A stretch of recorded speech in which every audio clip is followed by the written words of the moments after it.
I'm even more convinced now that the Nets are going to win this series. Are the Clippers legitimately snake bitten? And should I still believe in Trae Young? Let's get into it.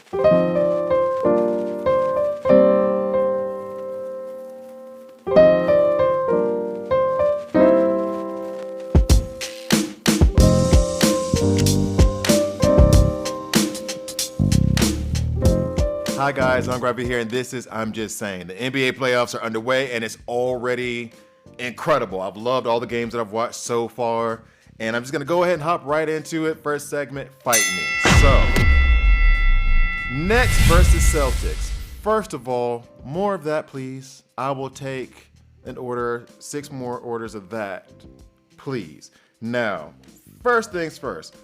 Unbelievable ending, but the ending is why I believe the Nets are going to win this game, or this series, I should say. I think I put down Nets in 7 for my series prediction. That's looking good right now to me. Why? It took a last-second layup from Jason Tatum on the scramble, which he was coordinating everything. He got the shot off perfect. However, they were scrambling. Last-second shot at the buzzer with 0.2 seconds left for them to beat the Nets when Kevin Durant did not show up. I mean, in the fourth quarter, he didn't show up. But, Kevin Durant was not really a factor. Kyrie was the one who was putting the team on his back and almost got them that game one, win in Boston. It took everything they had to beat them at the end, last second shot with 0.2. Now, you can look at that one of two ways. You can look at it as, well, game one is the game that you can steal. Game one is the one where people don't come out as hot, No. Everybody was hyped for this series. Players, fans, everybody was hyped for this series. So there was no, sneaking up and maybe snatching game one. Boston knew full well what the Nets were capable of, and it still took everything they had, including a KD not being KD, in order for them to win that. That's one. Number two, I was already sitting here ready to say, Kyrie needs to just, leave it alone. Don't worry about the fans saying this, that, and the third. I'm absolutely wrong. What might need to happen is that the Boston fans might need to leave Kyrie alone. You guys might need to start cheering for him, bringing him flowers to the stadium, kissing his feet, because it feels as though if y'all want to keep angering him, he might go off for 120 on one of these games. Okay. Anybody who's played, even just pick up sports, you love that feeling of the time you get that irritating person to just shut up because of something you did on the court. Now, to me, it was you don't have to do all the middle fingers and stuff, but it is what it is. If they're giving, like he said, the energy they're giving him, he's giving it back. Cool. Keep the same energy. Fine, I understand that. However, I was gonna come on here and say, that's how you know the bully's winning. If you throw up middle fingers, they're not gonna then be oh, well, let's stop. They're gonna know that they're getting to you and keep doing it. And now I'm thinking, did he do that on purpose? Did he flick them off to keep them attacking him so he could be I'm gonna show you? Because he showed them. And they won, and they could be happy and throw it in his face that they won, but they did not win because Kyrie shrunk. Kyrie went at them. So keep going, keep doing it. The hate means that you're great, basically. And now I will say this, I even have it written down here, this whole style between Kyrie and Trae.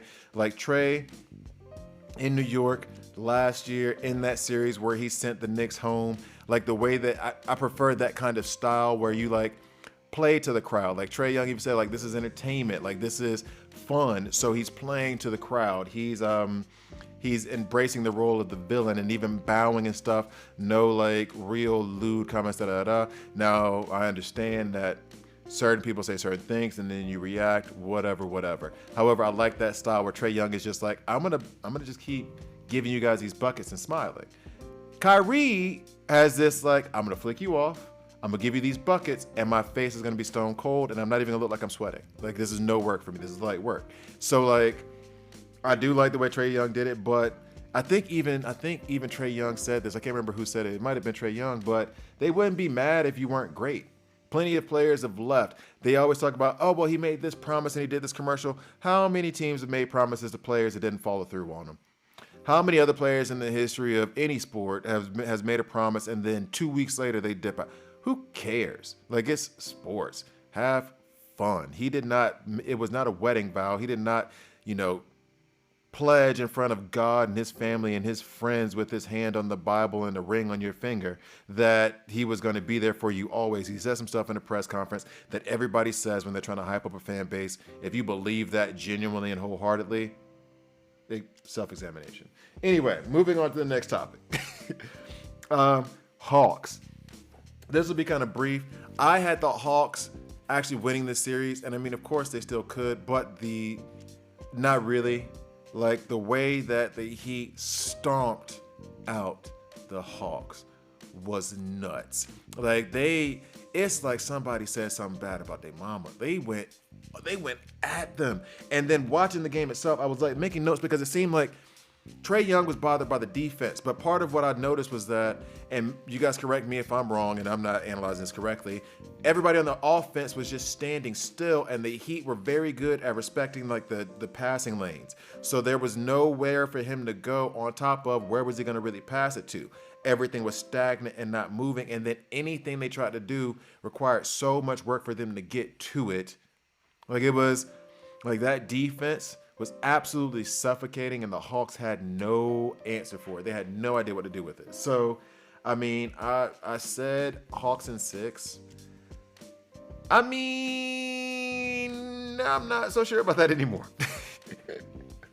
And then on the last topic in Fight Me is, are the Clippers cursed? Like, for real. Okay, so like the problem with this is that the weekend basically ate all of the play-in games. So like going all the way back to the weekend in the play-in games, that feels like a decade ago. But Paul George ends up in the coronavirus protocol, right? COVID-19 protocol, whatever you want to call it, and can't play in the play-in game. Would he have made the difference? Possibly. I was already thinking that the Pels were going to win anyway. But without Paul George, now I look like a genius. No. I don't get credit for that. If I knew Paul George wasn't playing, then I definitely would have picked the Pelicans. But him not being there just made me think like the Clippers are cursed. How? I mean, I'm assuming he didn't go out and head to a club that night. So did he like order a pizza? Like how cursed does this franchise have to be? You have Kawhi gone for the whole season. That's one. PG gets corona. 2. We're not even going to talk about the playoff exits. Then on top of it, let's rewind a little bit further back. They had CP3, Blake Griffin, and DeAndre Jordan all in their primes. No final appearances. Like, this is the sins of the father, Donald Sterling, like suffocating this franchise. I don't understand how, and I'm not the biggest Paul George fan in the world. I'm not really like a huge fan of him as a player. I think he's an awesome player, but like, let's not even get into that. However, I do recognize skill. He has game. He's an incredible player. Kawhi Leonard, he was dealing with that injury since San Antonio, and I don't know what the issue is, and they're not going to release it. Not my business. However, at the same time, you missed a whole season too. Like, Paul George missed a lot of the season, and then Paul George comes back, balls, coronavirus.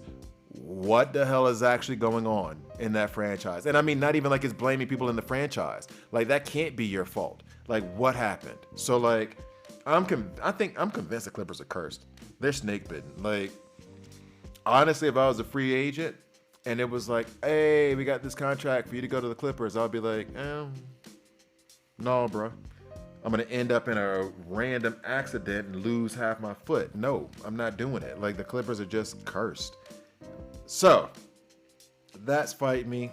Coming up next is Who Cares? Welcome back, and this is Who Cares? So, in this segment, usually what I do is just say like one thing and then say who cares? This is what we should be caring about. However, the playoffs have like illuminated something for me.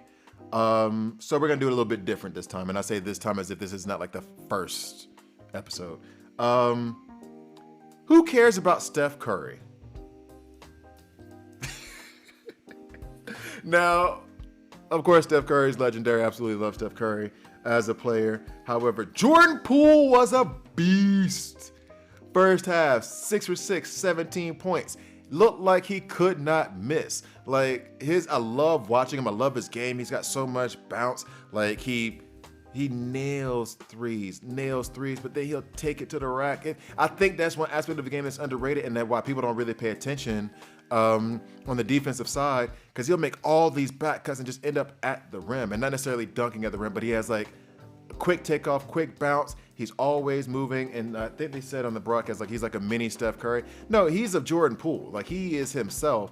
However, I think that guy and his talent just got plopped into the perfect place for him to just flourish and grow.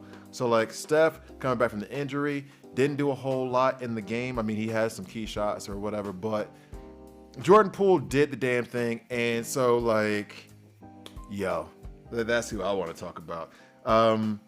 Grizz versus Wolves. Who cares about Karl Anthony Towns? Ant-Man. I need to see more Ant-Man. He does not give a damn. Like, he has the most confidence. This is his second year in the league, right? He has the most confidence, and I'm not going to say the most confidence, but he's not lacking for any confidence. He went into the game acting as if this was like just, 10 years in the league, and he's going into another playoff game. He was the one who was poised and composed. He was the one who was making like the intelligent veteran decisions. Like, other members of the team were as well. However, like it feels as though Karl Anthony Towns needs Ant-Man to be the calming presence for him, as opposed to vice versa. You would think the guy who's only 2 years in needs the vet, who's, I think Karl Anthony Towns like 7 years in. You would think that he would need the vet to be like, okay, playoffs, let's calm down, Ant's like, no, I got this. This is just basketball. This is what I do. So, Ant-Man is a beast. All right, and then next, who cares about Devin Booker? There's a reason why Devin Booker will never be MVP. Well, never is a strong word. So long as Chris Paul's there, Devin Booker will never be MVP. And I think Devin Booker's probably perfectly fine with that, because with Chris Paul in the game, he had a sense, like in the fourth quarter, and I already wrote that down too. Fourth quarter, 19 points, 7 for 7 from the field in the fourth quarter. It was like CP3 has this ability to like just know what you need in that moment and then do it. It's like, okay, let me go ahead and get these buckets real quick. In the fourth quarter, we need to go ahead and stop the bleeding. Let's go ahead, get these buckets real quick. All right, now we're good. Oh, I need to go ahead and make this pass to DeAndre Ayton. He needs to get a little bit more involved so he's more engaged on the defensive end. All right, Booker's coming up. He hadn't had any shots yet. All right, Bridges, you go ahead and go in for me. Let me take a break. Let me watch the game. All right, let me come back. Let me go ahead and get this first pass off to, whoever. By the way, Suns are deep as hell, but you cannot give any MVP consideration to Devin Booker so long as CP3 is on the team. Just that simple. So, that was Who Cares? Coming up next is Parlay. Welcome back, and this is Parlay. In Parlay, what I do is I'll take 5 games and actually give my predictions on what's going to happen coming up in the week. I'm going to go ahead and stick to the playoff theme. Now, last time what I did was I actually predicted the entire series. This time I'm going to go through and see what the next first game being Raptors versus 76ers. I'm looking like an idiot for thinking that the Raptors would take this series. However, Philly did what Philly was supposed to do in Philadelphia. I do like Maxey. I'm just not a big fan of Doc Rivers as a coach. That'll be a topic for another day, but I think he is a bit overrated. But yeah, 76ers take that. And here's the thing too. In Parlay, the idea behind it is I'm going to take, $10, make this parlay, and then the winnings will go to charity. So, Raptors, 76ers. I'm taking the 76ers. Jazz versus Mavs. The Jazz really took it to. They didn't have Luka. I don't know when Luka's coming back from that injury. I did predict that the Mavs would win, but at this point, with Luka not playing, hell, the Jazz are even favorites. I'm gonna take the Jazz. Then Nuggets Warriors. This is all from the Monday lineup. I'm gonna take the Warriors because Jordan Poole is a beast. All right, next We have Celtics Nets game 2. Boston is -3.5. This is just straight up 2. I'm not picking on the points. I'm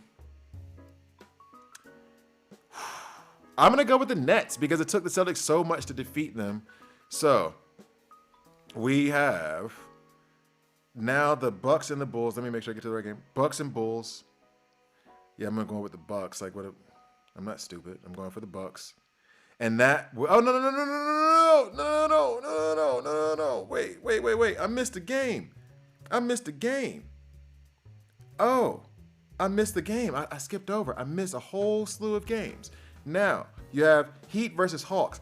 Heat's going to win that game. They stumped a mud hole into the Hawks. Heat win. Grizz versus Timberwolves. I think the Grizz are going to come back. I think they're going to come back strong. They're going to be upset and embarrassed by losing in the first place. They're going to come back strong. They're going to take that one. Then you have Pelicans versus Suns. Like, that's easy money right there, Suns. So, overall in this parlay, Heat, Grizz, Suns. Let's go ahead and go down. Nets, Sixers, Bulls. Oh, no, sorry. Bucks. And then the Jazz. Oh. So I think I'm still kind of like,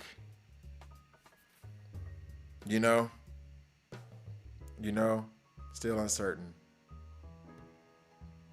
That freaking Nets Celtics game. Like, that's the only one I'm not too terribly sure on. But I'm going to stick with the Nets on that one. So, that was I'm Just Saying. Thank you guys for watching all the way through. Please hit that subscribe button. I'll see you next time.